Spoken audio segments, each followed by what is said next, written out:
Hello Sagittarius and welcome to April. This reading is for you if you have a Sagittarius sun or Sagittarius rising. If you do have a Sagittarius sun, make sure you check out your rising sign. It'll give you another perspective of how this month is shaping up for you. I also recorded a longer video for the collective on the month of April and what the energies are preparing us for as a collective. And so be sure to check that out.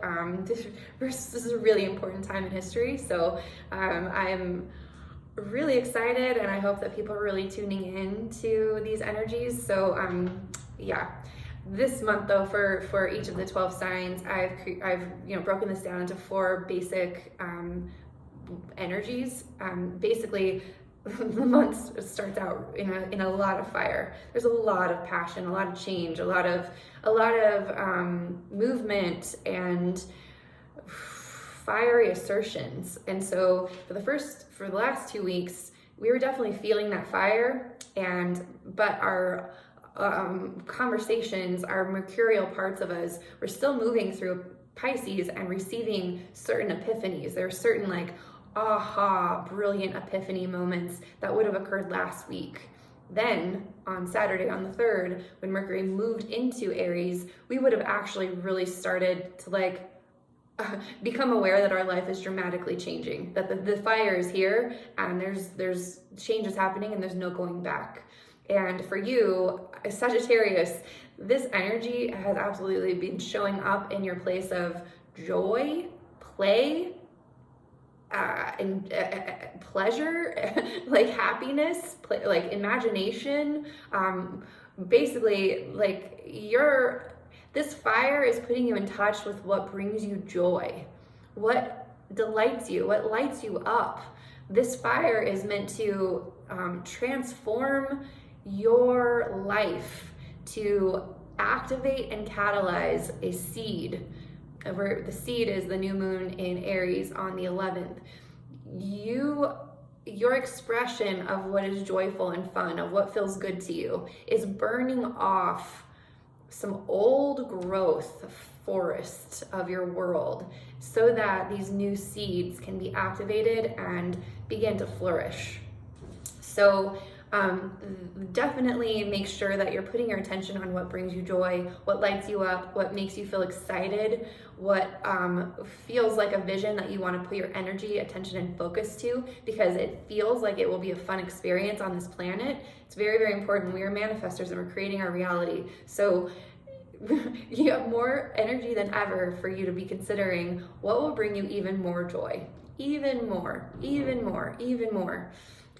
Let the fire build up. Don't temper. Don't pat it down. That fire is meant to burn off a whole bunch of your old conceptions about reality and what you thought had to be sacrificed.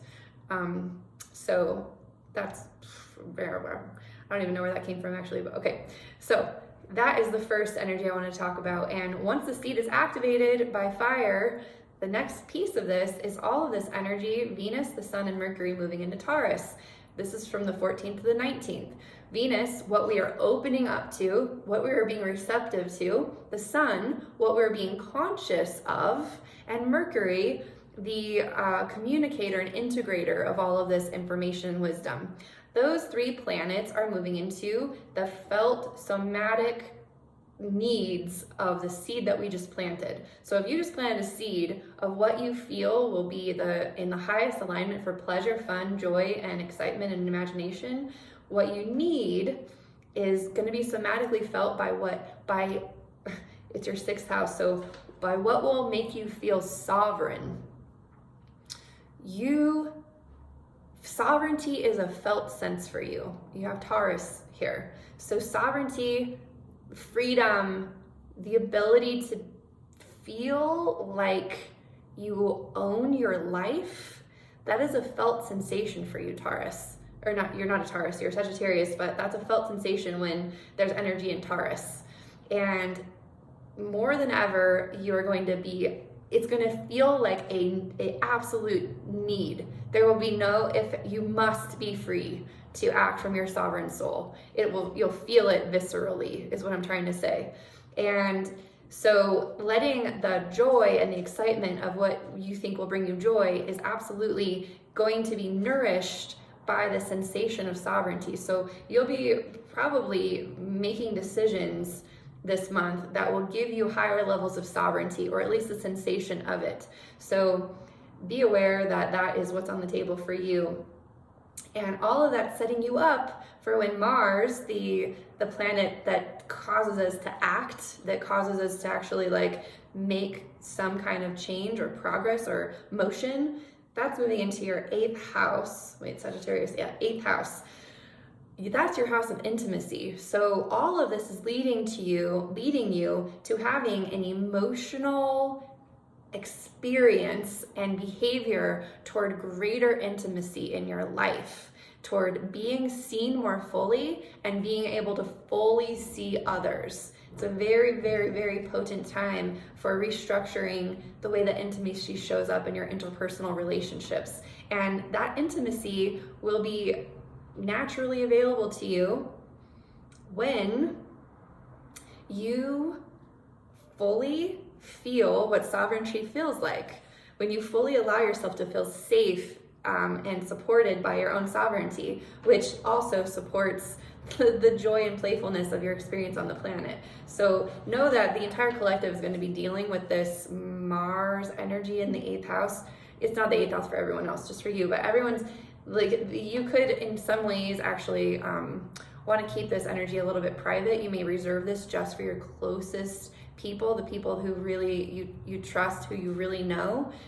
So you may find that you actually behave, most of your behaviors, you share them only with the people that you truly trust, the people that you really want to let yourself be seen by and that you really want to see. And you'll know that because you will feel sovereign in their presence. You will not feel manipulated. You will feel like you are completely free to be who you are in their presence, which opens you up to express even more in intimacy. And then finally, at the end of the month on the 26th, we have the Scorpio full moon. The Scorpio full moon, I'm calling the somatic boundaries full moon, and you got this in your 12th house. So the 12th house is the house of the faith and spirituality, the unseen, the irrational, the intangible, the uncategorizable. And so you're having some somatic boundaries around faith.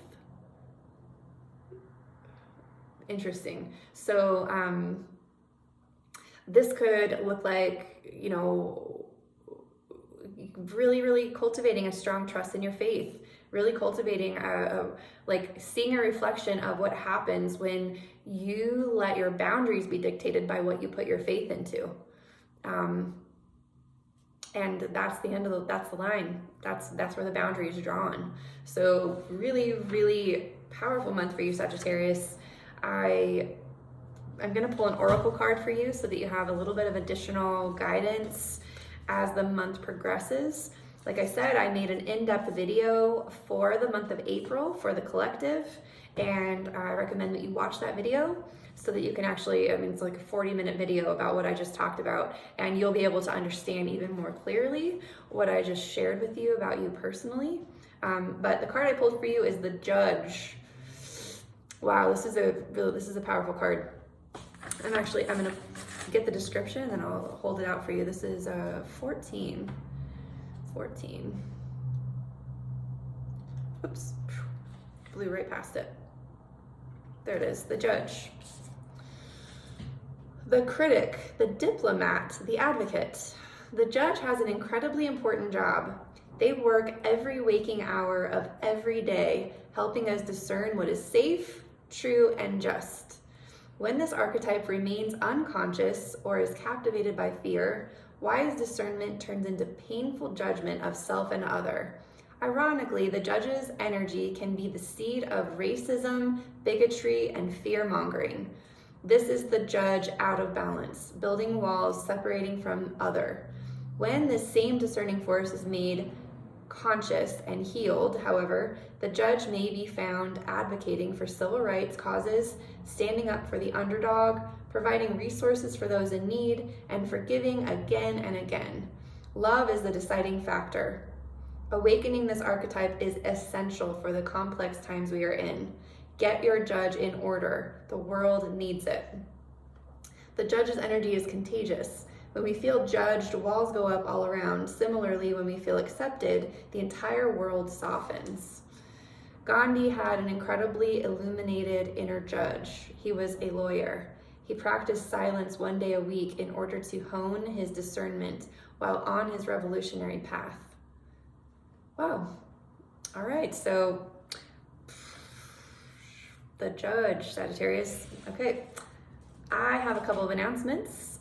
Starting in April, around the 20th, I am going to be offering a somatic approach to learning astrology. So I'm providing a container for people to learn astrology through their own natal chart, through their own experiences, through all of their life stories, through a reflection of how the cycles have shown up for them throughout their entire lifetime. So this is very much experiential. This is very much this is a way of approaching self-mastery through astrology that is absolutely, when we learn something kinesthetically, sometimes it has a way of sticking in our wisdom better than a lot of conceptual ways of learning. And so I know there's a lot of different ways to learn astrology, and they're available all over the place, but I think that it's a unique time to step into body wisdom and somatic leadership, and this is a way that I am facilitating even more of that on the planet. So if you're interested, please stay tuned. I'll be announcing that formally and inviting people into that container over the next couple of weeks. Also, I'm still doing personal readings for the next couple of weeks, and I have some openings still. So if you are interested in a personal reading, there is a link in the description box. And as usual, please like, share, and subscribe to my channel. Share these videos with as many people as you think would benefit. Share my April month ahead reading if you feel it will be valuable for someone. I am fully trusting that as we evolve as a collective, messages like these are going to reach far and wide, and I'm doing my part to share my heart, and I hope that you will help me facilitate the growth of that. So thank you so much, Sagittarius. I am looking forward to seeing you next time. Bye-bye.